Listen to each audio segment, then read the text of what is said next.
Chapter 7. Wiglaf wondered what in the dark forest he might bring to life that would help him find his friends, the giant's castle, and worm. Maybe if he walked up a tall tree, it would be able to see his friends and tell him where they were. Wiglaf walked around until he found a very tall tree. He took the feather and started tickling under the tree's branches. Tickle, tickle, how time flies, Wiglaf began. Stop it, said a deep voice. Wiglaf spun around. There was no one behind him. What in the name of King Arthur are you doing? Said the voice. Wiglaf stammered. I'm trying to bring this tree to life. Leaves rustled above him. Isn't that just like a human? The tree said. I'm already alive. You can talk, Wiglaf said. Can all trees talk?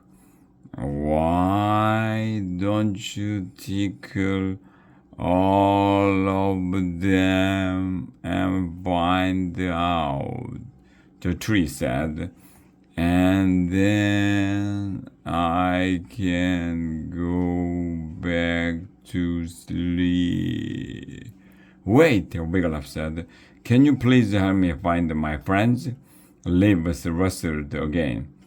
Do your friends include a big lass with a lance? A stout lad? A lass who acts like she knows everything? And a lad who fond of climbing trees? That's them, Wiglaf said excitedly. Where are they? Sorry, haven't seen them, said the tree. Its branches quivered, and Wiglaf had the feeling it was laughing. Please tell me where they are, Wiglaf pleaded. All right, said the trees. If you will leave me alone, Garrett, leave me alone. I get it, said Wiglaf. Now, where are my friends? Good 40 branch lengths that way. The tree pointed a branch to the north. Thank you, tree, said Wiglaf. Nice talking to you. Farewell. Wiglaf tucked the feather into his belt and headed north. He went slowly through the dark, feeling his way. He had not gone far when he spied a dim light ahead of him. He heard voices. We must find Wiglaf, Erica was saying. I thought he was running right behind him, Anger said. The giants eat people, Janice said. I hope Wiglaf didn't get eaten, said Dudwin. I didn't, said Wiglaf, stepping out from behind the tree into a circle of light from a campfire. Dudwin leaped up and ran to his brother. He threw his arms around him. Why do you have a big yellow feather stuck in your belt, Wiggy? He asked. Jella gave it to me, Wiglaf said. Something terrible has happened, he added. The giant picked up Worm and took him back to her castle. She dragon-napped him? Asked Angus. Wiglaf nodded. The giant lass is going to bath the Worm and dress him up in fancy princess clothes and feed him lollipops and keep him in a cage. A cage? Cried Janice. That's terrible. Fancy clothes? Said Erica. That's horrible. A bath? Cried Dudwin. That's the worst. The lollipops don't sound so bad, offered Angus. We have to find the Worm, said Wiglaf. He frowned, but I don't know which way the giant went. That's easy, said Erica. She's a giant, so all we have to do is look for a giant footprints and follow them. Erica unhooked the mini torch from her tool belt. She lit it, and Worm began walking in the direction of the hermit's hovel. I think she went this way, said Wigglytuff. Erica, Janice, and Angus followed Wigglytuff. Dudwin ran off in the opposite direction. Dudu, come back, called Wigglytuff. Be right there, Wiggy. Dudwin answered. I want to climb up a tall tree over. Oops! Wigglytuff heard the sound of his not-so-little brother hitting the ground. He and the others ran toward him. Dud, he called. Where are you? Down here, Dudwin answered. Wigglytuff and the others looked around. Here he is, said Janice. He fell in a shadow ditch. She held out a hand and pulled Dudwin out. Erica stepped closer and held the mini torch over the ditch. That's no ditch, she said.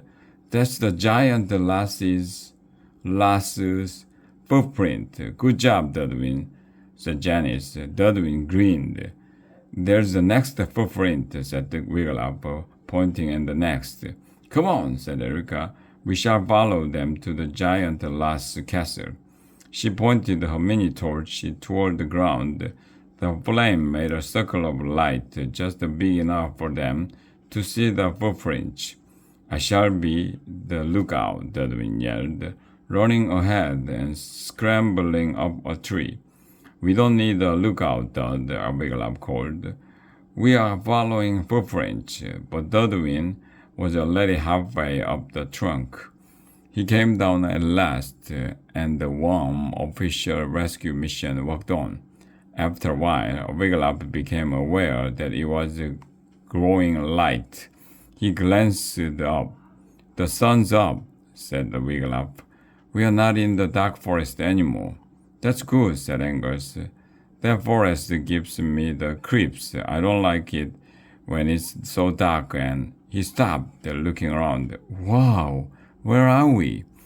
They were standing on a wide dirt path, a path 10 times wider than any Wigglytuff had ever seen before. Why would a path need to be this wide? Asked Janice. And what's with these hedges? Asked Erica. They are taller than the hedges at the royal palace. Wait a minute, said Wigglytuff. It's not a hedge. It's grass. Grass doesn't grow this tall, said Angus. This grass does, Janice said. Wigglytuff shivered. A path wide enough for 10 wagons side by side. Grass taller than he was. Where were they? There's a sign up ahead, said Dudwin. The five stuck very close together as they approached the big sign at the top of a tall pole. What's it say, Wiggy? Asked Dudwin. Wigglytuff leaned his head way back and looked up.